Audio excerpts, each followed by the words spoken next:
যে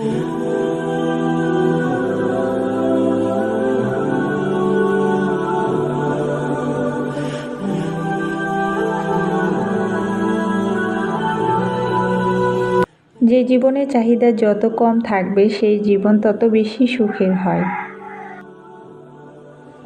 জীবনে অল্পতেই সন্তুষ্ট থাকা বেশিরভাগ মানুষকেই দেখবেন যে সুখে থাকে। সব ইচ্ছে কিন্তু জীবনে পূরণ হয় না, মাঝে মাঝে কিছু অপূর্ণতা নিয়েও বাঁচতে হয়। আর এই কথাটা যে মানুষটা খুব সহজেই বুঝতে পারবে, নিজের সাথে মানিয়ে নিতে পারবে, সত্যি সত্যি এই পৃথিবীতে সে একজন সুখী মানুষ হয়ে জীবন কাটাতে পারবে। আসসালামু আলাইকুম সবাইকে। সবাই কেমন আছেন? আশা করছি আল্লাহর রহমতে সবাই ভালো আছেন, সুস্থ আছেন। আলহামদুলিল্লাহ, আমিও আমার পরিবার নিয়ে আছি ভালোই। শুরুতেই আপনাদের সবার কাছে ক্ষমা চেয়ে নিচ্ছি।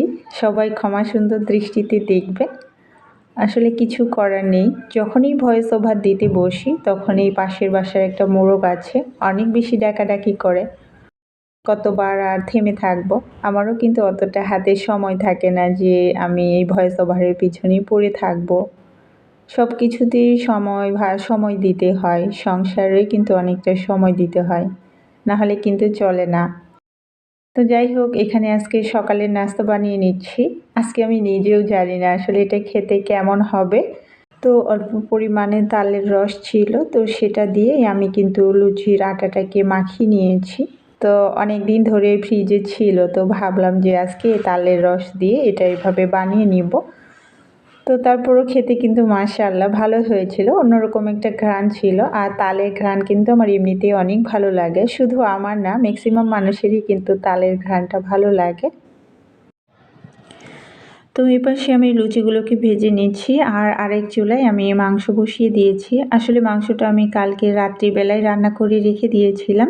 সকালবেলা এমনিতেই কিন্তু একটু ঘুম থেকে দেরি উঠা হয়, বা যদিও উঠি তবে তারপরও আমার মেয়ের প্রাইভেট আছে, তো ওই জন্য আমি রাত্রিবেলা রান্না করে রেখে দিয়েছিলাম। আর এখন শুধু অল্প পরিমাণে ঝোল দিয়েছি। আমার মেয়েগুলো যেহেতু ঝোল বেশি পছন্দ করে, তো সেজন্য হালকা করে ঝোল করেছি আর কি। আর এখন এই তো নাস্তাটা করে নিচ্ছি, ছোটো মেয়ে আর আমি। তো এর মধ্যে কিন্তু আমার বড় মেয়ে প্রাইভেটে চলে গিয়েছে। আর এখন নাস্তা শেষ করে তারপরে আমি সব প্লেট বাসনগুলোকে ধুয়ে একেবারে পরিষ্কার করে রেখে দিব, রান্নাঘর সহ। কারণ আজকে আর আমি কোনো দুপুরে রান্না করব না, শুধু রাইস কুকারে ভাত বসিয়ে দিব। যেহেতু মাংস রান্না করেছি, আর সেক্ষেত্রে দেখা যায় যে আমাকে আর রান্না না করলেও চলবে। তো এই দিয়ে আমরা কিন্তু দুপুরে 3 মা মেয়ে দুপুরের খাবারটা খেয়ে নিব। তো আজকে যারা আমার ভিডিওটি নতুন দেখছেন, যদি আমার ভিডিওগুলো আপনার কাছে ভালো লেগে থাকে তাহলে দয়া করে আমার চ্যানেলটিকে সাবস্ক্রাইব করে দিবেন। আর যখন ভিডিওটা দেখা শুরু করবেন, শুরুতে একটা লাইক দিয়ে ভিডিওটা দেখা শুরু করবেন। কারণ যে কোনো কাজ করার ক্ষেত্রে আসলে উৎসাহটাই কিন্তু বড় কথা। যদিও সংসারের কাজগুলো করতেই হয় আমাদেরকে, তো তারপরেও যেহেতু আসলে ভিডিও করি, ভিডিও করার ক্ষেত্রে কিন্তু অনেকটা আসলে কষ্ট করতে হয়। সেটা প্রত্যেকটা ইউটিউবার আপুরা হয়তো বা বুঝতে পারবেন। খুব সাধারণ জীবনযাপন আমার, আর আমার সংসারের প্রত্যেকটা জিনিস কিন্তু খুব সাদামাটা। তারপরও যেটা আছে, যতটুকু আছে সুন্দরভাবে গুছিয়ে রাখার চেষ্টা করি। একটা বেলা না পারলে আরেকটা বেলা গুছিয়ে রাখার চেষ্টা করি। কারণ গুছিয়ে সংসার করতে আসলে প্রত্যেকটা মেয়ে চায়। হয়তো বা কেউ একটু বেশি পারে, হয়তো বা কেউ একটু কম পারে, আবার হয়তো বা কেউ অলসতার কারণে করেই না। এমনও দেখা গেছে যে কারো ঘরে ঢুকবেন যে এত পরিমাণ এলোমেলো, সেটা যাই হোক, নাই আর বললাম। তো আমার যতটুকু আছে, যেটা আছে সেটাই তো গুছিয়ে রাখছি। আমার এই যে ক্যাবিনেটটা আছে, এটা কিন্তু আমি রান্নাঘরে রাখিনি, রাখলে রাখতে পারতাম। তারপরও আমার কাছে ভালো লাগে না আসলে, উপরে একটা একটা তেল চিটচিটে একটা ভাব রান্নাঘরে তো থাকেই। তো সেটার কারণে আসলে আঠা আঠা লাগে। তো সেই জন্য আমি কিন্তু আমার ড্রয়িং রুমে রেখেছি। এই ক্যাবিনেটের যা কিছু আছে 1 টাকাও কিন্তু খরচ করিনি। জিরো বাজেটে একেবারে আমি এর ক্যাবিনেটের প্রত্যেকটা জিনিস কিন্তু এভাবেই গুছিয়ে নিয়েছি। আমরা যারা মধ্যবিত্ত পরিবারে বাস করি, আমাদের কিন্তু যে কোনো জিনিস ফেলে দিতে আসলে মন চায় না। যখন যেটা পাই সেটা কিন্তু গুছিয়ে রাখি।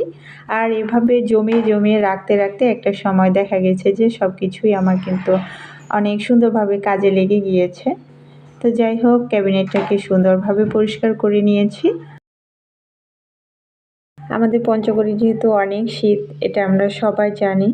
তো সেজন্য দেখা যায় যে পানি খেতে গেলেও কিন্তু গরম পানি খেতে হয়। আবার রাত্রিবেলা মেয়েগুলো উঠলে কিন্তু বারবার পানি খেতে চায়, তো সেজন্য দেখা যায় যে পানি ভরে রেখে দিলে আর কিন্তু কষ্ট করা লাগে না। রুমে নিয়ে চলে গেলে ওখানে কিন্তু সুন্দর মতো খেয়ে নিতে পারবে। আমাদের পঞ্চগড়ে যে কোনো আবহাওয়ায় আমার কাছে একদমই ভালো লাগে না। যখন যেটা দেয় একেবারে দেওয়ার মতো দেয়। গরমের সময় একদমই টিকা যায় না, অনেক বেশি গরম পড়ে। যখন গরম পড়া শুরু করে একেবারে অনেক বেশি গরম পড়ে।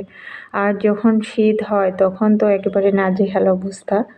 আমার তো একদমই শীত ভালো লাগে না বলতে গেলে। শীত ভালো লাগে, তবে এইরকম হাড় কাঁপানো শীত কারোই কিন্তু আসলে কাম্য নয়। আর যেহেতু 2 দিন আগে বাসাটাকে পরিষ্কার করেছি, এখন টুকটাক যে ভিতরের কাজগুলো আছে সেগুলোই অল্প অল্প করে গুছিয়ে নিচ্ছি। তো আসলে টুকটাক যা কাজ ছিল সবগুলো মিটিয়ে নিয়েছি, তারপরে তো ফ্লোরগুলোকে মুছে নিচ্ছি। তো শীতের দিনে এই কাজটা করতে আসলে একদমই ভালো লাগে না। এমনিতেই তো শীত, আবার ঘর মুছলে হয় কি যে ফ্লোরগুলো কিন্তু অনেক বেশি পরিমাণ ঠান্ডা হয়ে থাকে। তারপরও কোনো উপায় নেই, মুছতে হবেই, কারণ প্রচুর পরিমাণ ধুলাবালি, রাস্তার সাইডে বাসা।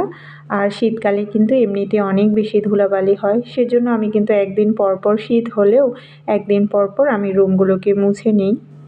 আর তারপরে আমি সমস্ত ফ্যানগুলো ছাড়িয়ে দিয়েছি যেন খুব তাড়াতাড়ি রুমগুলো শুকিয়ে যায়। আর আমার বাসাতে কিন্তু এমনিতে প্রচুর পরিমাণ রৌদ্র আসে। সব জায়গায় 4টা জানালা দিয়ে রৌদ্র আসে। শীতের দিন অবশ্য ভালোই লাগে রোদের জন্য। আর এখানে তো টেবিলটাকে একটু গুছিয়ে নিচ্ছি। আমার বাসায় একটা ছোট্ট টেবিল আছে, এটাতে আমার মেয়েগুলো পড়াশোনা করে, আবার আমরা মাঝে মধ্যে খাই।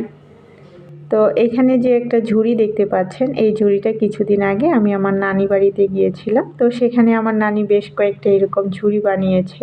এগুলো কাশি দিয়ে বানিয়েছে। আপনারা হয়তো কাশি চিনেন কিনা জানি না, তবে এটা দিয়ে কিন্তু বানিয়েছে। আর আমার ছোট মেয়ে তো আমি কাজ করছি দেখে আমাকে তরমুজ খেতে দিয়েছে, ক্লে দিয়ে বানিয়ে আমাকে খেতে দিয়েছে। তো যাই হোক, কাজও করছি আর ওর সাথে কথাও বলছি। তো ঝুড়িটা আমার কাছে ভালো লেগেছে, তো সেজন্য আমার নানি এই ছোট্ট ঝুড়িটা আমাকে দিয়েছে। তো এটাই একটু দিয়ে টেবিলটাকে গুছিয়ে রাখছি। যদিও আমার এই টেবিলটা কিন্তু খুব বেশি গোছানো থাকে না, কারণ আমার মেয়েগুলো এখানে পড়তে বসে, মাঝে মধ্যে সব প্রয়োজনীয় জিনিসগুলো রাখা হয়। তারপরও যতটুকু আছে ওই দিয়ে আর কি মনের সন্তুষ্টির জন্যই আসলে গুছিয়ে রাখছি।